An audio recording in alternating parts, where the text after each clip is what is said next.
Lecture 7. Today we're going to talk about FDI. If you don't know what FDI is, here is the definition.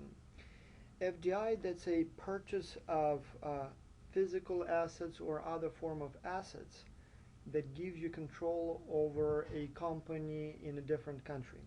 So you can all buy shares, but shares, that's portfolio investment, that's not foreign direct investment. Foreign direct investment, that's when you buy enough shares to have a sizable control over the company. So that's when you basically become an important co-owner or owner of the company.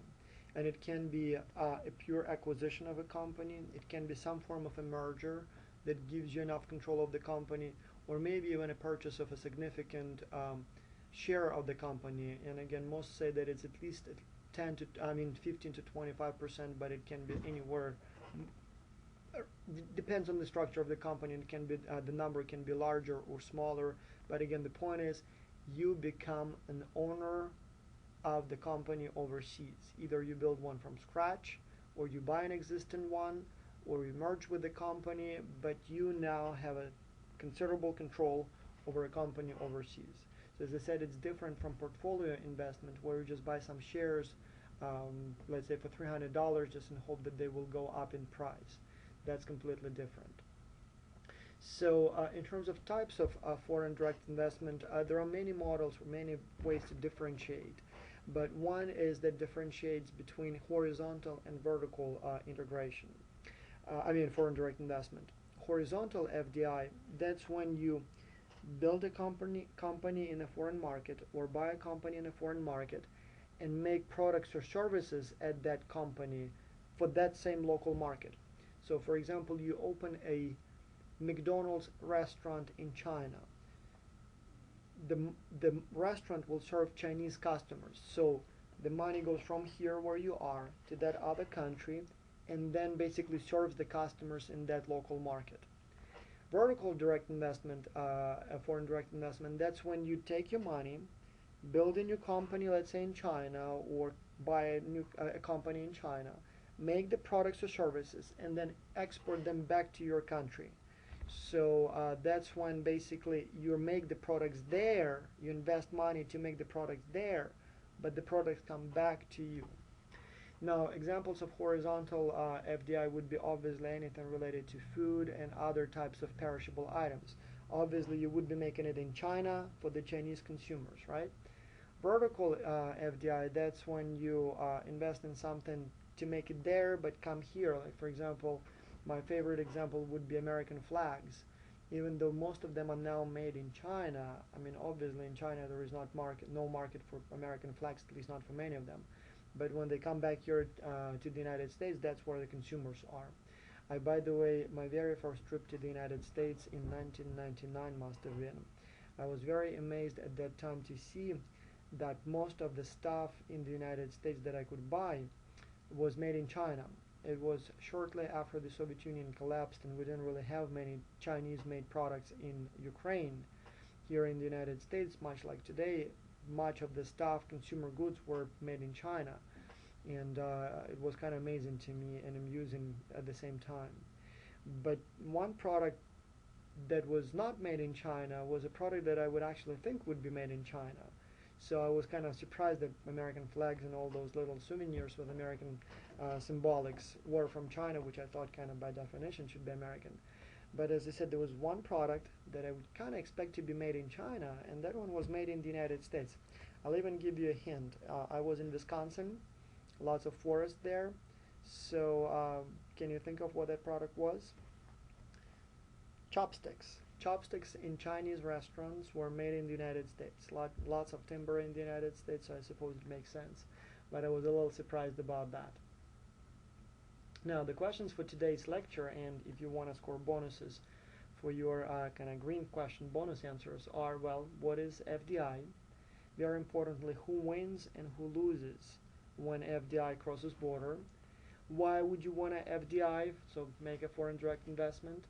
And then in terms of specific examples, let's say an American company makes an investment in China, so builds production facilities in China. Who wins and who loses in this case?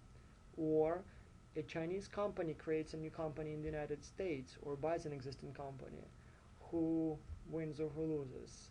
And the same thing, so those are big questions for today. Now here's your first question. Let's just make sure that you've been listening to me and you now know the definition of FDI. Obviously it's not a portfolio investment. And yes, it is a very simple question. The answer is B. There is a video, just because some people approach FDI from the negative point of view. They see that as all those foreigners come and buy American companies and soon there will be nothing left here that is owned by America. Let me show you a video that shows some positive effects of FDI for the country where it goes. And again, in the US, apparently the more of the concern is of American investment going overseas, but again, equally so about American interest going into the United States. And so here is your video.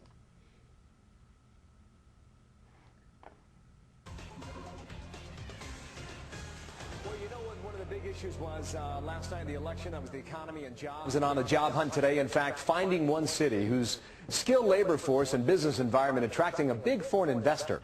Welcome news in Syracuse, New York, where according to the Bureau of Labor Statistics, 45,300 people were working in manufacturing back in 1999.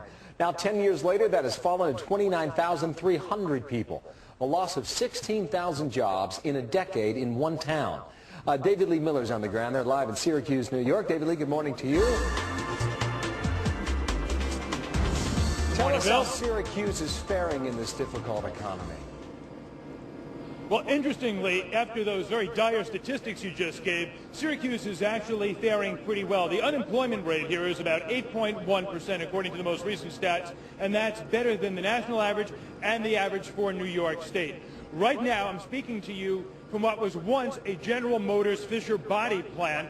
It is an enormous building. It was over 1 million square feet. It has now been divided up. 17 different tenants occupy this building, one of which is a company called Bitzer Scroll, and we are in their facility right now. This bill, and this is the interesting part of the story, is a German-based company, and here you can see them actually making the air conditioning compressor units that they make here.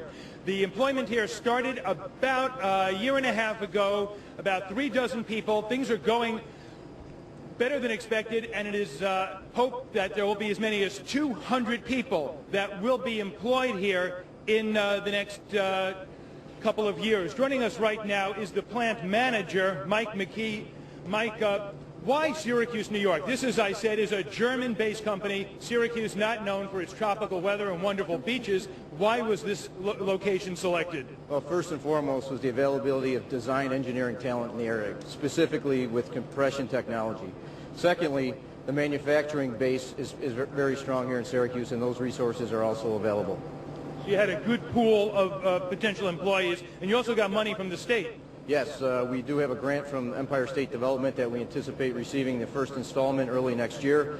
With the cost structure in New York State, certainly there are challenges, and for us to remain and become competitive, those incentives are critical for our future. Thank you very much, Mike McKee. Foreign investment, a very important part of employment in the United States bill. 5.3 million workers in the U.S. are employed because of foreign investment here, and throughout the day we'll have more information on that and on other employment efforts underway. For now, I'll throw it back to you in New York. Good deal. Thank you, David Lee. Let's get it up for Syracuse. So the main points here in the video are that lots of Americans, in fact over 5 million Americans, are working for companies created by foreign direct investment. German company like this one, lots of Japanese companies, and now an increasing number of companies from China and India that are opening their subsidiaries here in the United States, merging with American companies or acquiring American companies. Let's review some statistics, where FDI comes from and where it goes. So first, where does it go? Well, here is a picture of the world map in 1980 and 1998. 10 years, 20 years later, and the size of the bubble shows you where the FDI was and where it's going. And as you can see, there is an increase across the board, but the biggest increase obviously is in the United States, in Europe, but then there was virtually non-existent FDI into China in the 80s.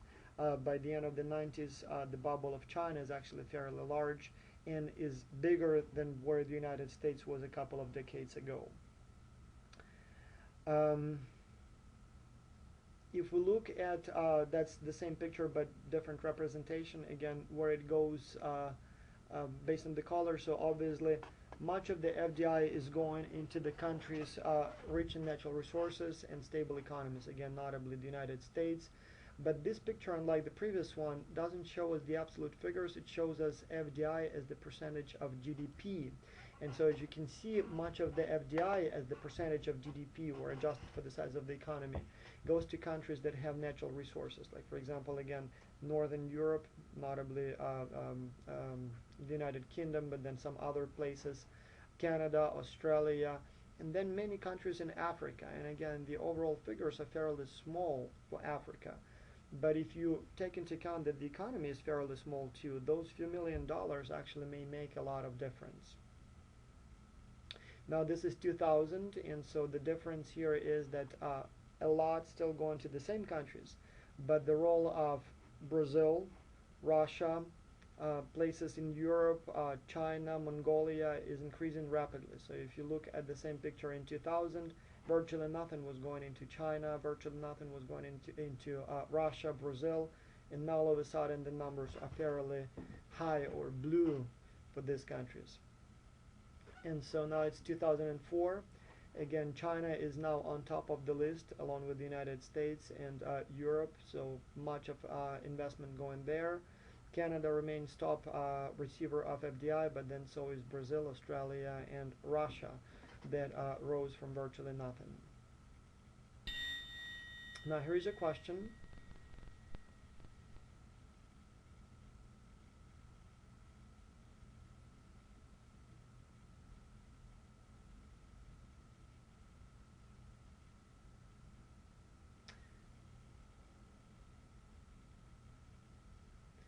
And the correct answer is A. FDI has been rapidly and steadily increasing since the 80s. There is more to say about this question. I'll come back to it. I don't think this is the best. Another answer may be a potentially good answer, but we'll get to that in a minute. Now, FDI worldwide. So, and this is why I was a little wary about that question. The thing is that FDI has been dramatically increasing over time, and so a steady and rapid increase since the 80s is definitely the case. But if you look at the dynamics, FDI tends to follow the economic cycle. And so yes, economy worldwide, GDP worldwide has been increasing rapidly in the last 100 years or so. But there were years when that growth has been actually slow and sometimes even was dropping. And so FDI remarkably follows the same pattern. So in the years when economy does well, more FDI occurs. As companies expand, go into new markets, build new factories, FDI obviously is on the rise. When the economy stalls, like what happened in 2001, 2002, FDI tends to drop too. Now, interestingly, following the 2008 recession, FDI actually went somewhat up, and the reason for that is many companies were left on the verge of bankruptcy, while other companies actually were doing fairly well. And so there has been a remarkable increase in mergers and acquisitions. Some companies would merge to stay alive, others would try to acquire companies that are currently experiencing some troubled times. And so since mergers and acquisitions, not only creation of new companies, but also mergers and acquisitions count as FDI, there was some increase in that trend in the past few years. Now, how does the United States fare compared to other countries in terms of FDI? Well, fairly balanced. Americans invest a lot and receive a lot of FDI, and so American companies are doing business worldwide and obviously make much foreign investment. All those job outsourcing that we like to complain about, well, in most cases that would be in the form of FDI.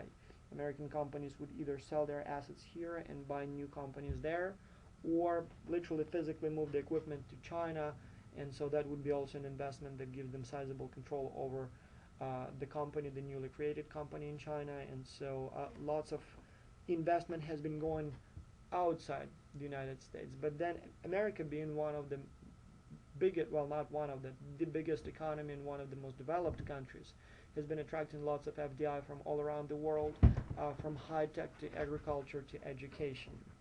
Now, traditionally, the United States has been receiving more than paying out, so the net has been traditionally positive, especially in the 60s, 70s, when the United States was the place to be. Much more was coming into the United States than going from the United States. The trend reversed in the 80s when certain economic problems here made America not as attractive for FDI as it used to be, but then the trend reversed shortly after, and so we see a steady positive surplus of FDI going into the United States rather than going outside the United States. But then again, if you look at the total figures, it's roughly balanced. Now, the total value of FDI, so what goes into the United States and what goes from the United States, well, the United States is still number one by all accounts and by a huge margin.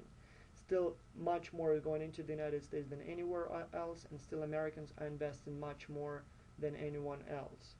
But then again, there are a number of countries that are catching up, and so as you can look, I see here, for example, China is doing not so bad, particularly when you look at China and Hong Kong has listed as two separate countries. So this is the FDI that goes into the country.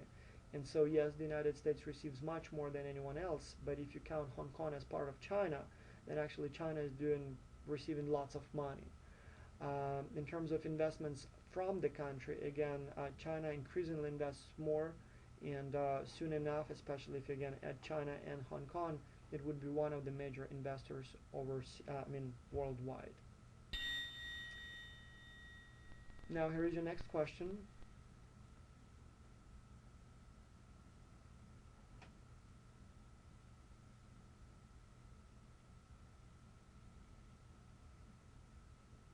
And obviously the correct answer is A. There are currently more FDI dollars in the US than in any other country, and still by a huge margin.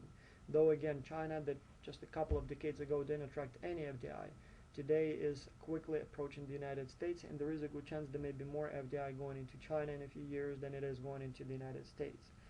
Though I would be very careful about those predictions for a number of reasons that we will discuss later in the course. Now, is FDI good or bad? Where is it going, and more importantly, why is it going there? So now we're going to review a number of theories that attempt to explain why FDI goes in some regions and not in others, and what FDI favors. First, why would you want an FDI? I mean, in order to answer where FDI is going, it's probably important to answer why FDI is occurring in the first place. So the question is, why would you want to invest in a foreign country? Why would you want to have a company in a foreign country? Why not just do business in the United States as people used in the good old days? Well, there are a number of reasons why you want to have your factories or service centers overseas.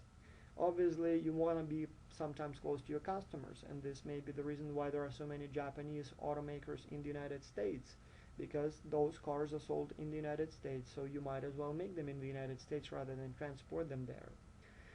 There may be things like proximity to other resources, like for example, you want to be, let's say in Russia if you need lots of timber, because this is where the forests are. Or you might want to be in Ukraine if you want to be in the agricultural business, because this is where the fertile soils are. A low labor cost. Again, much FDI goes to China and Mexico, particularly because of the cheap labor there. And so I guess that's the type of FDI that troubles most Americans. But you know, that makes economic sense.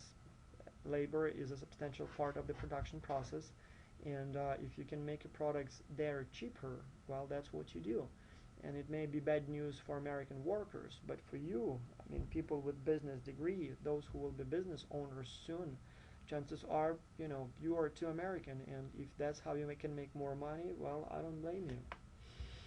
Availability of skilled labor. Well, much of the FDI goes where the skills are, and so as in that video about the German AC unit compressor maker, well, they said particularly because Syracuse, New York has lots of qualified people. That type of job requires more skills than making some cheap plastic toys, and so China may not be a country that has enough talent to make those kinds of products. Access to key technology, again, acquisition of companies, particularly acquisitions. So companies would be buying other companies, often not because this is where they want to do the business, but because they want to have the company expertise. And if the company that you're buying happens to be, let's say, in the United Kingdom, well, you're making a foreign direct investment into the United Kingdom. There may be some marketing advantages, just like the United States. The American consumers are very cautious about buying American, so they feel that it's patriotic to buy American.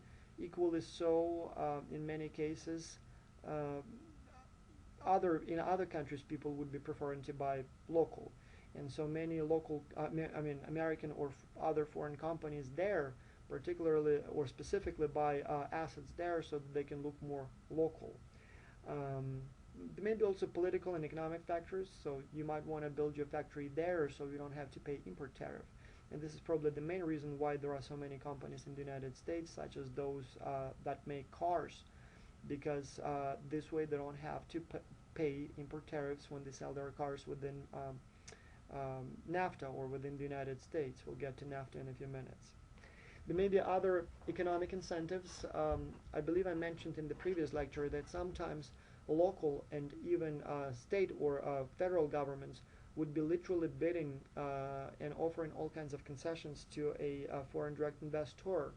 So, for example, they would be offering preferential taxes, tariffs, subsidies, loans, free land, infrastructure subsidies, all kinds of other little goodies just in attract the foreign direct investor to their location, and so that that factory is built in that specific city and not somewhere else. In the video about Syracuse that we've just watched, the manager of that company mentioned that they got a Empire State grant, which is basically money given by the state of New York to investors just to attract more businesses to the state. And then again, there may be reasons like low corporate or income tax. Google, for example, has major operations going in Ireland, mainly for tax purposes. Many companies incorporate in Virgin Islands and other places that are known as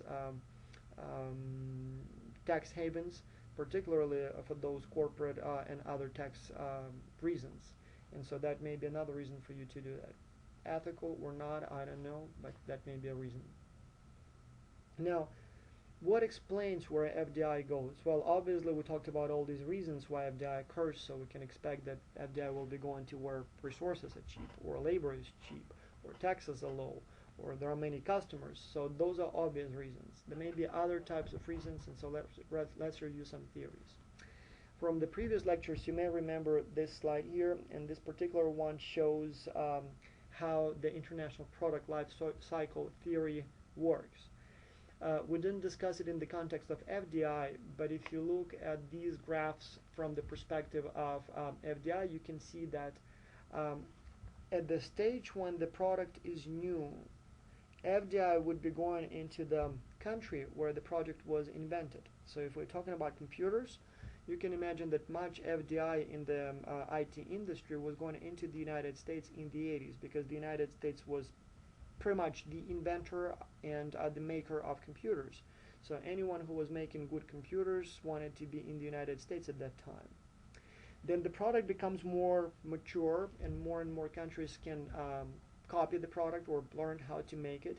And at that stage, the United States starts not only making computers, but maybe even buying some parts from other countries. And so that's when FDI goes not only to the United States, but to other countries as well. Those countries that are kind of second movers, those who didn't invent the product, didn't invent the computer, but quickly learning how to make it. And finally, when the product becomes standardized and anyone with little skills can make them, as it is the case with computers. I mean, just about any country now can buy the technology and make computers, or at least assemble computers. Most of the FDI goes from the first mover country, from the United States, into the follower country, like for example China or the Philippines or other countries. And so much of the American-based assets are now leaving to those countries, and the products are made there, and so that's where the FDI goes. Now the problem with this theory obviously is that it doesn't explain very well non-manufactured good dynamics, but it works fairly well for the manufactured goods and other types of products of that kind. Low taxes. Well, obviously, FDI goes to where low taxes are. We want to have our business where taxes are low, and unfortunately, the United States doesn't fare well against other countries. The myth, at least in Canada and Europe, is that American taxes are low, and even Americans often believe that. I mean, America is a capitalist country, right? And so presumably taxes are lower here than they are elsewhere. But when you look at the corporate income tax, the situation is actually not in favor of the United States. So here we have the United States with its corporate tax of 35% plus other taxes that companies must pay. It's actually a fairly high tax country. The only country that gets close to it is Japan. Canada actually has a substantially lower tax. Mexico, Korea, all those countries have much, much lower taxes. Ireland, notably, and other countries have very low taxes and attract lots of business. Now, the situation reverses when you look at personal income tax. The United States actually has some of the lowest. Not as low, again, as what Korea, Mexico, New Zealand have, but much lower what, for example, European nations have. So in a sense, it kind of leads to a paradox. If you want to work, you want to go to the United States. As a professor, for example, here in the United States, I'm making much more money than what I would be making in Europe. Even if the university offered me the same pay, which usually they don't, usually the base pay is lower there, but even if it was exactly the same, as you can see, I would be paying extra 20 to 30% more in taxes in Belgium, France, Germany, and so I effectively would be losing dozens of thousands of dollars every year just by being there. So as an employee, I want to be in the United States, or as a person. But as a business, I actually want to be there because corporate taxes are much lower there. And so unfortunately it's not been in favor of the United States, and if it was up to me, I would actually try to lower corporate taxes, not necessarily increase personal taxes, but definitely lower corporate taxes because companies often think twice before coming to the United States due to those higher taxes. Now, there are a few important things that I want to discuss. Even though the base tax in the United States is fairly high, there are several things, and you actually have some optional readings that talk about that make the situation not so terrible for the United States. First, many companies in the United States don't really pay the same high taxes as what they should have been paying based on what the paper says, right? So there is a very interesting study, there was a very interesting study, and there is a very interesting publication based on the study in your optional readings. And that one talks specifically about how especially larger companies in the United States don't pay any taxes or very low taxes. Google, Microsoft, Apple big time. Other companies, car makers, those who have international operations. There are loopholes in the law that allow legally and without breaking the law not pay many taxes or pay no taxes at all. And so by having subsidiaries in some of those low tax jurisdictions, many companies manage to even get some refunds from the state rather than pay any taxes. So being in the United States doesn't necessarily mean that the taxes for you will be low. The problem is that only larger companies can avoid those larger high taxes. And so that makes it kind of unfair for the little guys, small and medium businesses, which is kind of ironic, as I said, because these are the businesses that we want to develop more and more, and unfortunately in the United States they are most disadvantaged. Now, talking about personal taxes, yes, in the United States they're fairly low, and that's an interesting thing, but not only personal but even corporate taxes are, well, I wanted to say simpler in the United States, and that's not true. Have you ever seen the tax code of the United States? It's a very, very thick book, thousands of pages. I mean, that's why you cannot file your taxes on your own, because it's so complex.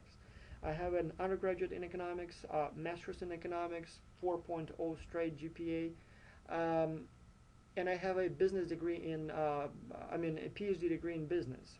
And even I cannot do my taxes myself. I tried a number of times, but just to be sure, I would either sometimes buy one of those, quick tax type of software that you can use at home, or at some occasions I would go and hire professionals to do my taxes.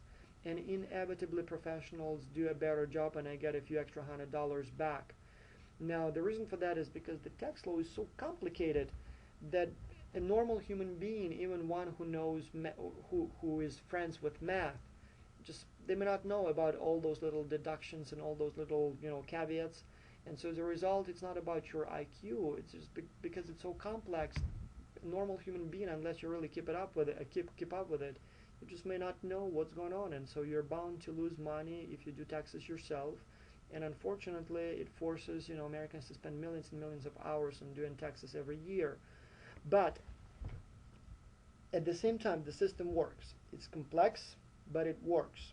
And that's what attracts many investors to the United States. Yes, taxes may be lower elsewhere. They are, for example, lower in Ukraine.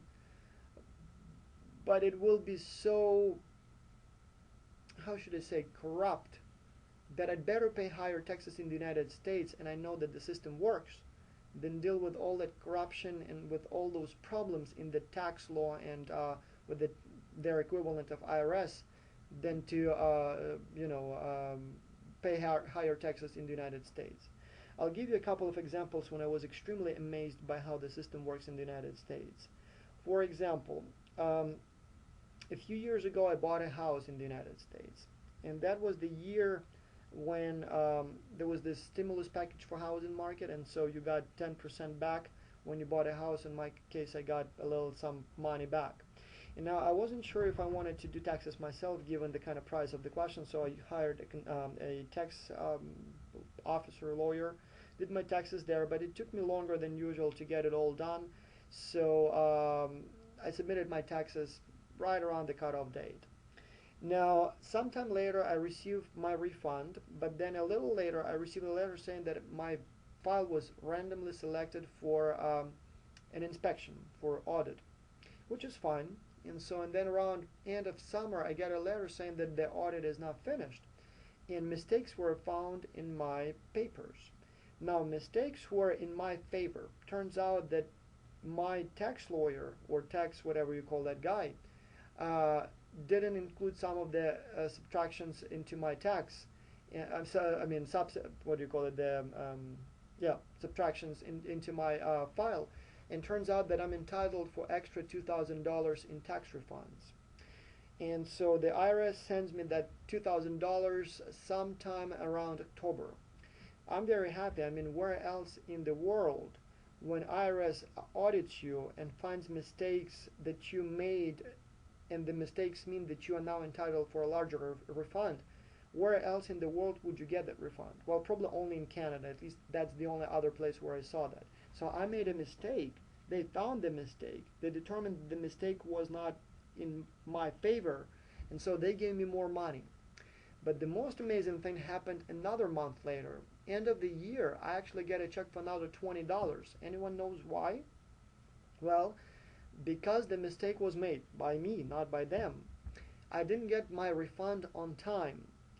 And because of that, I was kind of losing some money, because had I received all that refund in the first place early on in the year, I could have put it in a term deposit, and I could have earned some interest. And because the mistake was made, I didn't receive the money in time, the IRS felt that I'm entitled for a refund for the lost interest. So towards the end of the year, I actually got an extra $20 check or something like that for those lost interests. And the funny thing is that their interest was actually much higher than I would have ever received in the bank. I mean, that was the time, as it is now, when the interests were like 1% at best. And so where else in the world would you see that? The tax code is complex, the taxes are high, but the system works. And so even though these numbers are definitely not in favor of the United States that I show here on this chart, the system actually is fairly efficient, and as I said, many prefer to pay higher American taxes in a clear, transparent system than to pay lower taxes in a corrupt, non-working system elsewhere. Now, trade barriers, surprisingly, may be a reason for FDI. So when you look at this picture here, all these factories, that's on the other side of the border. That's in the United States. I mean, in Mexico. Interesting thing here going on. So we have NAFTA, right? And there is a free trade agreement between Canada, Mexico, and the United States. And any product that goes between any of those two countries, there would be no import tariff. So technically, it's completely free trade. Which means if you want to sell your products in the United States, you can build a factory in the United States and avoid paying import tariffs that way. Or you can build your factory in Mexico, hire cheaper Mexican labor, and still sell your product without import tariffs in the United States. And so that's what many foreign companies do. Koreans, Hyundai notably, Japanese companies often build factories not in the United States but in Mexico. And those factories would be making products specifically for the United States, but because labor is lower, labor cost is lower in Mexico, and particularly because taxes are lower in Mexico, it just makes sense to build those factories right on the border, but on the Mexican side, not on the American side. And so that explains much of the FDI that goes into Mexico and not into the United States. Almost ironic, I guess, but you know, that's what's going on. Is it good for America? Well, many people seem to believe that it's bad for America. I mean, kind of the notion is if it was not for NAFTA, all that money would be going into the United States. On the other hand, what it also means that if it was not for NAFTA, all those products would have been more expensive because the makers of those products wouldn't have that cheap, low tax, cheap labor option in Mexico. So your car probably would cost more. Just about anything else that comes here from Mexico would cost you more. And if it did, I mean, you would effectively be poorer, and because of that, you wouldn't be having, you wouldn't have that much money that you can now spend on other products. So if you believe that more expensive products are good, well, then this is bad for America, FDI going to Mexico. If you believe that lower prices are actually good for the economy and for you personally, then, well, the opportunity to build factories in Mexico is actually not so bad. The same thing here. So when you look at this picture here, so we have Mexico, we have the United States, and much of American FDI actually goes into Mexico as well, and many American companies would actually build their factories right across the border. But again, I wouldn't worry too much about that because, I mean, lower prices mean stimulus for economy, and so it wouldn't be such a huge deal, and maybe the benefits are even greater than the disadvantages. Sometimes FDI goes to where the prestige is, right? The kind of, you know, the coolness is. For example, many of the Swiss watch makers are not really Swiss makers. They're just incorporated or located in Switzerland. The reason for that is that, for example, my Iron Man arm watch, which I don't have with me today, is definitely a much better watch than just about anything that you can buy for thousands of dollars from Switzerland. It connects to my computer. It basically does everything that my smartphone does. But it's made in China, and I bought it for only $100 or $150, something like that. Now, if it was made in Switzerland, and if it was particularly, you know, one of those fancy-looking mechanic watches, many people would be paying thousands and thousands of dollars just for the brand, just for that, you know, made in Switzerland writing on that arm watch.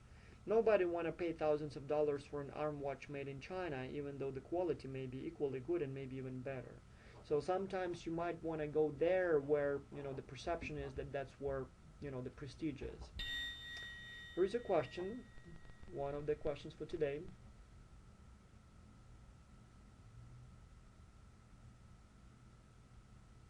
So import tariffs by the US government, so anything that goes into the United States is going to be more expensive. Horizontal, vertical. You remember, horizontal, that's products made using foreign direct investment in the country for that same country. Well, obviously this type of approach would increase horizontal FDI into NAFTA because this is how foreign manufacturers can avoid paying import tariffs and sell their products in the United States. So obviously the answer is B. Vertical integration is another reason for FDI, and I'll use oil industry as an example. There was a time when all those gas stations in the United States were not all those brand name gas stations. Even today, I was traveling the other day through rural North Carolina, visiting some friends who live in a town about an hour away from Greensboro. And as you get away from main roads, you can still find those gas stations owned by pops and moms that don't have that ExxonMobil or Shell or BP or whatever else logo on them. Just basically a Bob's Corner gas station or something like that. So there was a time when there was a clear distinction between companies that do exploration and search for oil, companies that extract oil, companies that transport oil, companies that refine oil, and companies that sell oil, like for example gasoline and other types of products of oil. But over time, oil makers figured that they can make much more money if they integrated all the process, all the way from oil extraction to oil product sales. And so first they were purely in exploration and extraction business. Then they started buying tankers that transport oil so that they don't have to rely on third parties. And so more and more, in the 80s particularly, more in 90s and even more so today, you would see tankers that transport oil owned by oil companies. Then over time they started creating their own network of gas stations as well as truck companies that move gas to those gas stations. And so today, normally when you buy something, let's say on a BP gas station or ExxonMobil gas station, that means that the company did everything from extracting raw oil to transporting, to refining it, to moving it to the gas station and to selling it.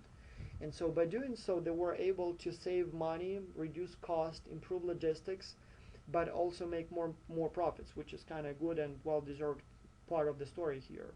The thing is that as they were integrating vertically, as they were acquiring all those parts of the production process, they had to make foreign direct investment.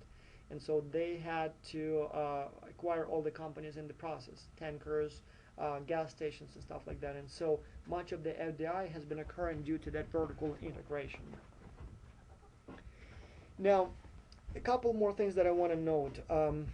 When we think about FDI, we normally think about an American rich company creating or buying a company somewhere in a developing country. But more and more that is not the case. More and more developing countries are creating companies in the developed countries. Good examples would be India and China. China makes huge investments, I mean literally billions and hundreds of billions of dollars into countries that have natural resources. In your optional readings you have a story from Bloomberg's Business Week that is titled Australia gets Chinese dollars, China gets Australia. I mean, China is investing big time in Australia, in all that mining industry there, particularly in Western Australia.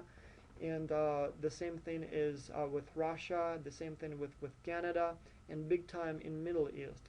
China is very concerned about the energy supplies, so it's been buying left and right companies that are in the energy sector, but then, as I said, also natural resources and so on.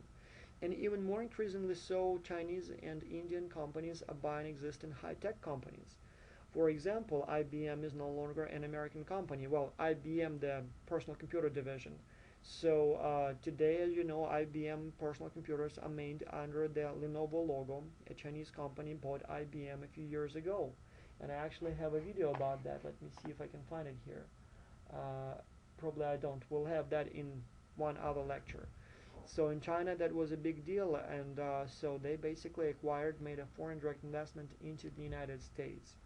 Tata Motors, an icon of India, has been buying all kinds of companies, but notably Jaguar and Land Rover. Interestingly, it was a huge celebration in India when they did that. As you know, India was for many, many years under the colonist rule of the United Kingdom, and so Indians have that kind of, I wouldn't call it a inferiority complex. They have this kind of intrinsic desire to prove that they are better than what the British think about them. And so when an Indian company bought some of the icons of the British industry, like Land Rover and Jaguar, To Indians, that was a big deal. So to them, it was basically, see, Brits, what we're gonna do now? We're gonna own your best brands, and now it's gonna be Indian stuff. And I don't judge them. I mean, well deserved. So, and you'll probably see more and more companies here in the United States, companies that are owned by Chinese or Indian or probably even Russian and so on, companies or individuals. Now, the challenge or one of the decisions you will have to make when you decide to go into a foreign market is in which form would you like to have your assets there, or what type of entry mode would you choose. And so we can be talking about licensing here. That's when you just sell the license and somebody else makes your product overseas. Or you can have a wholly, fully owned subsidiary overseas, and so that's when you take your money and build a whole new factory and you own it 100%. Or you buy an existing company and you own it 100%. Or something in between, like for example a joint venture. 50% comes from you, 50% comes from your partner, and you make the product together. Doesn't have to be 50-50, can be any other combination. So from not owning anything all the way to owning the completely 100% of the company. The question is, which method is better? Lots of research has been done on the topic to see which one works better, but obviously you have a trade-off here between control and risk. The more you invest, the riskier it is for you. You sink a few $1,000,000 into building that factory or buying an existing one, something goes wrong, you lose your money. If you license your product, while something goes wrong, you don't really lose anything, just lose potential revenues, but you don't make any commitment. And so that's basic, kind of your decision strategy. This model here shows in a more complex way what you're dealing with. So it looks not only at control versus risk, but also needed flexibility, resource commitment, expertise, and all that stuff. And so the further you move towards the wholly owned subsidiary spectrum, the more risk you acquire, more flexibility you have, more resources you commit, and so on. And the other way when you move towards exporting and counter trade. Now, another example or another challenge would be to decide if you're gonna go with a greenfield, merger, or acquisition. You understand that greenfield, based on the term, means that you literally buy a greenfield and you build a whole factory from scratch. Acquisition, you buy an existing company, and so there was a company and you buy it. And then merger, you bring something with you, but then at the same time there is something there waiting for you, so kind of 50-50. And again, the choice which one you want to go with is much under or falls under the umbrella of your control versus risk paradigm.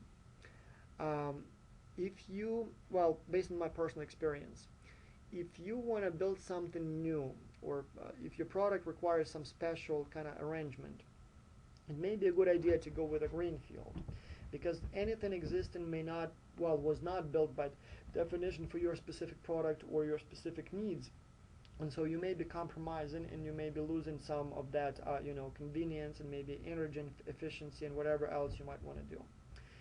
The problem with the greenfield obviously is that it takes time to build a factory, and in fact I'm guessing it takes at least a year, maybe two, to have an operational factory. Second, you will have to hire lots of people, and those people may simply be not available in the location where you want to build your factory. So when you buy an existing company, you can start production next day. All the people are there, all the facilities are there, and so you may be much faster, and you may save yourself the trouble of having to go through searching for the equipment, building the building, installing the equipment, hiring people. This is all huge expense, and so it may cost you a lot more money in building all that from scratch than just buy an existing company. Plus, occasionally you would have a troubled company on the verge of bankruptcy, and you can just get all those assets for virtually nothing. Definitely much cheaper than if you had to build them. So sometimes you get that thing. The problem is that when you get an existing thing, you may get also all kinds of negatives with all that. So, like for example, you can get bad corporate culture, or you can get bad corporate practices or equipment or whatever. I'll tell you a story from my personal experience. One of my very first businesses was a car dealership. I first was buying cars in Germany and selling them in Ukraine, and that was in the 90s. I was one of a few Ukrainians who first knew the language. Second, I studied in Germany as an exchange student in 93, 94, and so not only acquired the language, but I also acquired some connections. And so when the Soviet Union collapsed, all of a sudden we realized that Russian-made Volgas and Ladas are not very good cars. And so it became a very big business buying cars in Germany and selling them in Ukraine. I could make anywhere between a few $100s to a few $1,000s on a car. That's at the time when average monthly salary was anywhere between between $50 and $150. So on one car I could easily make a monthly average salary and often multiple times that. But to buy a car in Germany and sell it in Ukraine, you needed what, only a few days. Even if you have to, wait for some time until you sell the car, I could easily turn 2-3 of them per month. So it was definitely a very profitable business. The problem is, in order to buy used cars, you have to be constantly there, kind of monitoring the market. And so if you have connections, if you have friends, they can monitor the market for you, and every time something interesting comes on the market, they buy it for you, you come, you get the car, you bring it back to Ukraine, you sell it, you make a lot of money. Now, first I was selling cars, but then I thought I would have a competitive edge if I was able to offer some form of a warranty on my cars. And I thought it would be nice to have a car repair shop so that the cars bought from me were covered by my warranty. So if something breaks, you come to me, I'll fix it for free or for a discounted price. And so I decided to create, or basically expand into car repairs. I was foolish enough not to create it from scratch. I bought an existing a repair shop. And so actually I didn't buy, I rented it. I didn't have enough money to buy, but I rented it. Well, the owner had the whole thing, but he was basically purely a businessman, like an investor. So he wasn't there all the time. And so the way it worked before I came there, he rented his repair shop to 3 or 4 mechanics. And so they were just paying him a fixed rent, just much like what you would pay for an apartment. And they were, whatever they earned, they would put it in their pocket, and then, at the end of the month, they would just pay the fixed price that they were paying to the owner. The problem is, when I came, I wanted to do it the American way, where I, the owner, get the money from the customers. My workers are on a wage. In fact, in my case, it wasn't the wage. They were getting 30% of the revenue. So mechanic gets 30% of the revenue, and then I use the rest to pay my rent, to pay taxes, to pay for my salary of my accountant, all kinds of things, and then whatever's left is my profit. So I ran that thing, and so there are 4 mechanics there. Good mechanics, as it turns out, in terms of skills. But I don't want them. I mean, I wanted to hire my people. I mean, at that time I was like 20 years old. I mean, come on, those mechanics were twice my age, and so I wanted to have kind of some authority, so people that I hire. But, they start crying that they want this job, and, where would they go? One guy just got married and is expecting a baby. So all kinds of, things. And I think, well, I mean, where would I be looking for mechanics? I don't really know what to look for. At that time, I wasn't really that skilled at this type of stuff. And I think, sure, yeah, why? I'll keep them, why not? So I say, well, I'll pay you 30% and you will be working here. And I had at that time, I believe, already one of my own mechanics. And so you'll be working together. What happened was that soon enough I've noticed that I'm not getting much money. I mean, there is a line of cars waiting for repairs, and I'm not getting really much money from my mechanics. Turns out that what was happening was that mechanics habitually, as they used to do before I came there, were just basically putting all their revenue in their pocket, and then, when the time comes to give the 70% back to me, I mean, you have the incentive to, keep a few extra dollars there in the pocket. And since I wasn't there all the time, it was very difficult for me to monitor what was going on. On top of that, as you can imagine, it wouldn't be very nice if I was there all the time, looking over the shoulder of my mechanics. And so it was very difficult. Even though, well, the way the repair shop was built was that the customers could get and talk to mechanics directly. And so in Ukraine, the culture at that time was that, customers tried to pay directly to the mechanic because that's the guy who fixes your car. And so you, in a sense, kind of bribe him when you pay directly to him. And so, but then I put a gate, and so technically the customers should have been only seeing me at the front desk, actually not me, but the employee at the front desk, but not the mechanics. But again, customers would try really, really hard to pay directly to the mechanics. And so I was trying everything possible, and nothing worked. In fact, a few times I would hire friends of mine to say, well, come to my repair shop and try to pay to the mechanics, and let's see if I will get that money, and would have literally like marked dollars. And sure enough, I wouldn't see that money at all. And so after trying everything I could, the only thing that saved me eventually was I fired every single mechanic that I acquired from the previous owner, as well as some new that I hired who bought into that bad culture, and then rehired a completely new set of mechanics. My revenue jumped like 3 times next day, and so that's when business started doing a little bit better.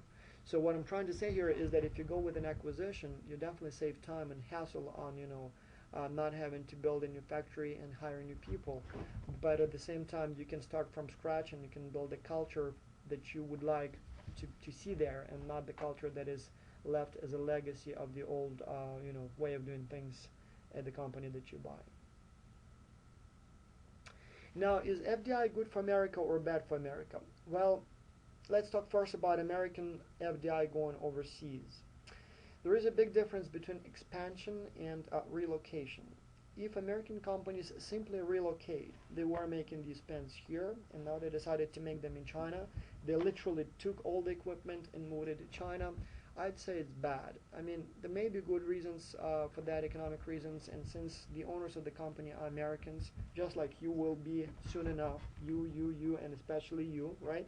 You will own business, and so if you make calculations and come to the conclusion that you can make more money by making your product in in China, well, you are an American, and so it's good for you. And so who said that you as an American are less important than a blue-collar worker that you have to lay off? So it may not be necessarily bad, but obviously again here we're losing something and it just goes away. If we're talking about expansion, it's not so bad. I mean, let's say GM was making cars and selling cars first only in the United States, but then over time they started selling more and more of their products overseas, notably in China. And so they built manufacturers in China to build cars for the Chinese market. Not bad at all. I mean, they just expanded. It's not like they really contracted business here in the United States. They're still making lots of cars in the United States, and pretty much all GM cars for the United States are made either in the United States or in Mexico, but not in China. So whatever they invest in China is a good thing, because that's where the cash revenues are for GM. And so when GM was not doing very well here in the United States, they actually had lots of money in China, and so that kept the company alive. So not a big deal. So if expansion goes into a different country, not a big deal at all. Now, talking about relocation, sometimes even relocation is good. If we are dealing with so-called sunset industries, not a problem at all. Sunset industry, car maker makes a model that is now outdated for American tastes. The car maker takes all the equipment, moves it to Mexico, and makes that same model in Mexico, and Mexicans buy it happily. For them, that's still a good enough advanced model. Well, obviously, it's better than if that equipment was just left outside to rot or rust in the sun and rain. So that kind of relocation is not a problem at all. Sunset here, but still very much done there, and so why not? Cost saving, again, as I said, by relocating to save costs. Not only the manufacturers save money for me and you, and especially you, but also make more money for themselves. And again, who said that business owners are less important Americans than employees? So again, sometimes that makes sense. And then obviously access to natural resources. Many American companies, for example, in Canada, in the natural resource sector. And again, there is nothing wrong with that. I mean, this is where the natural resource is, and that's where the companies are going. Not a problem at all. Access to knowledge and networks, again, mergers and acquisitions. If an American company buys a German company because the German company has certain expertise, I don't see a problem with that at all. Or if it's some kind of industry that is primarily located in that specific part of the world, like, let's say, I don't know, robotic, industrial robots. So most of that stuff is made in Japan, and if you want to be competitive, just like if you want to do IT stuff, you have to come to Silicon Valley. The same thing if you want to make robots, you want to be in Japan. And so access to that knowledge and networks If that's the reason why companies move or relocate to different countries, not a problem at all. It also increases purchasing power in foreign markets. I mean, American companies, even though it doesn't seem like that from the United States, but believe me, and we will be looking at those numbers later on, Chinese are now some of the major customers for American companies. GM sells probably as many cars now in China as it does in the United States. Caterpillar sells big time, lots of industrial equipment, construction equipment in China. Apple sells probably more iPhones in China than it does in the United States, and so on and so on and so on.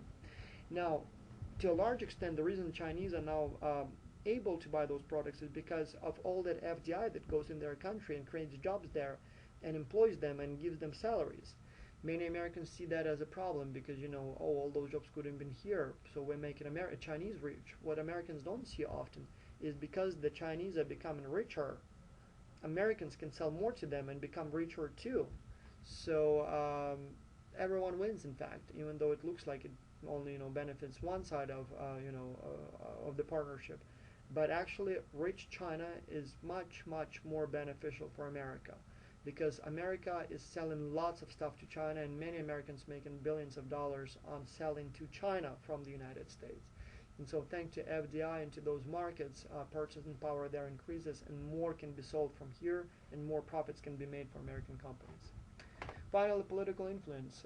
In many cases, we want to sell or build companies overseas to, you know, have more connections. Russians, for example, are not occupying Ukraine anymore as it was in the Soviet Union era, but there are more and more Russian companies in Ukraine, and effectively that's new modern age economic occupation.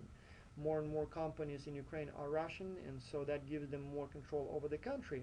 Exactly the same thing, for example, with America having lots of assets in, for example, the Philippines or Canada. That definitely allows the government to exert more power over those regions. Now, is FDI into the United States good or bad? Many people see that as a problem, and I guess the main kind of statement of concern is what's going on here now. Just about anything that is made in the United States is owned by Japanese or Chinese or whatever else that is. Can't we make it ourselves anymore? Well, before we answer the question if it's good or bad, even though psychologically it sounds like it's a bad trend, let's first think what constitutes good and what constitutes bad. In other words, what should we be looking at when we want to determine if it's good or bad? And I suggest that we look at the following things. Employment. So when FDI comes here or goes there, are there more jobs or fewer jobs in America? Prices, internal consumption, so can Americans buy more or less? Quality, internal revenues, meaning like taxes, standards of living, political influence in the world, and national security. All those are important questions. Now let me give you a hypothetical scenario. Imagine that Toyota decided to buy GM. Well, today it doesn't look like it's going to be the case. But in 2008, when the economic crisis started, and when GM was filing for bankruptcy, some people said that there is a good chance companies from overseas may buy GM, fully or in parts. And let's imagine that Toyota bought GM. Would that be a good thing or a bad thing? Psychologically, obviously, it will feel bad. I mean, American icon GM, the largest company, all of a sudden is owned by those Japanese. But let's see what really is going to happen to all those important things, substantive things, not just, you know, feeling in your heart, but actually what's going to happen to employment, prices, jobs, all that stuff. Well, let's, you know, see if Toyota owns GM and GM owns GM. What's going to change here? Well, payroll. It doesn't really matter who owns the factory in the United States. As long as the jobs are, you know, there, as long as the cars are made, it doesn't really matter who the owner is. The employees would still be Americans in America, so payroll will be more or less the same. So the software that I used to record this lecture just crashed, and I'm not sure if I'm going to be able to retrieve the content that I already recorded the first hour of the lecture. But let's continue, hopefully it will work. So we talked about payroll, and obviously regardless of who the owner of the company is, the jobs are still staying there. So it doesn't really matter if it's Toyota or GM who owns the factories. As long as the cars are being made, the jobs are there, so we're fine. The same thing applies to taxes. I mean, regardless of who owns the factory, the taxes are still paid locally. Operation expenses, I mean, painting the walls and maintaining the equipment, all that stuff is still going to be done here, even if the company is not acquired by a different by a company from a different country. Research and development, a little trickier, given that the market is very different in the United States than it is in Japan. There is a very good chance all of the research and development for American market will be done in the United States. So even if Toyota were to own GM, chances are we wouldn't lose anything. Though there is some slight chance that maybe, when an American company acquires a Japanese company, there is a good chance much of the research and development will now be made in the United States, so not clear. Marketing, well, obviously you still market products for the American market, so obviously all that advertisement dollars, those advertisement dollars would be going here. Now, houses for executives and other fun stuff. Well, if it's a Japanese guy living in the United States and managing the company, or if it's an American guy, I guess it's still the house will be built here, so it wouldn't be a loss at all.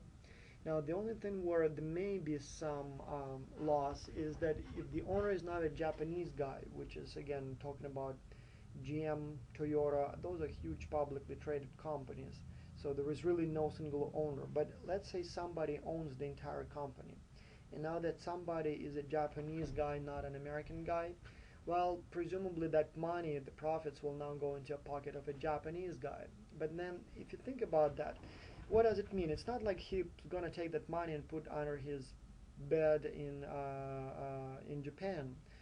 Rich people as well as poor people in most cases keep their money in banks, and banks invest all around the world. So just like an American guy wouldn't keep that money in the United States, all of it, but probably will invest in different products, different financial instruments that will then be kind of spread around the world. The same is going to be true for the Japanese guys. So I guess the only difference may be that the Japanese guy would be going more often to Japan and buys food and housing there. So I suppose there may be some slight loss. But other than that, really the color of the passport of the guy who owns the company in the United States doesn't really matter that much. I mean, if the guy from Japan comes, brings lots of money, buys a company, keeps making stuff, it's not a problem at all. And it's, in a sense, it's almost like a free bailout package.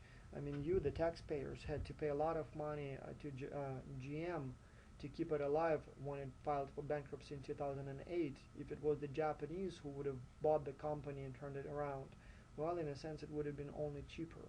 So I wouldn't worry too much about companies coming here and opening businesses in America. If anything, it's probably a good thing. And even if it's a pure acquisition, probably not a huge loss, and probably even a gain.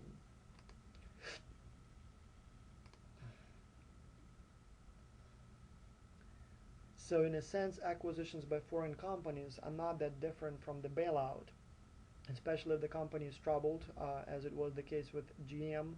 And if a foreign company comes and invests money, that's actually a fairly good thing.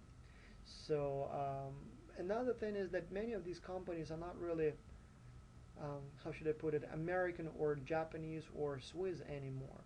For example, Swiss Nestlé, the company that makes all those chocolate and food products, well, they get only about 2% of their revenues from Switzerland. And yes, we know that it's a Swiss company, but I mean, really, is it really a Swiss company? It makes only 5% of everything it makes in Switzerland and sells even less of its products in Switzerland. So I guess the fact that it's Swiss, or if it was acquired by someone else, it wouldn't really make much difference anyway, right? Now,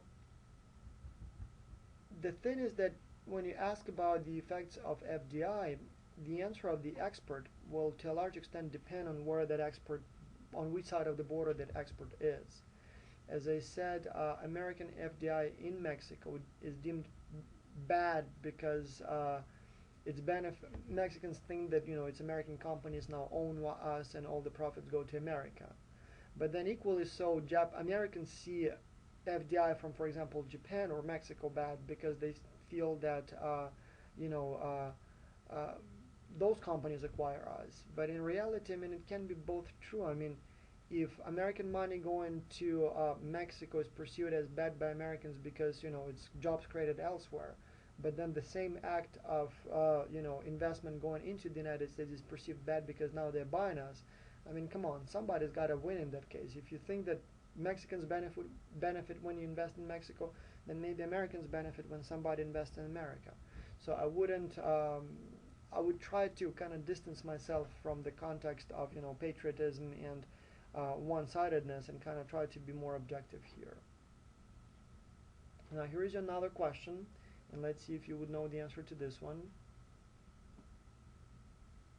We talked about a number of theories of FDI, but one of these is not one that we covered. And obviously the correct answer is C, comparative advantage theory. We talked about product life cycle.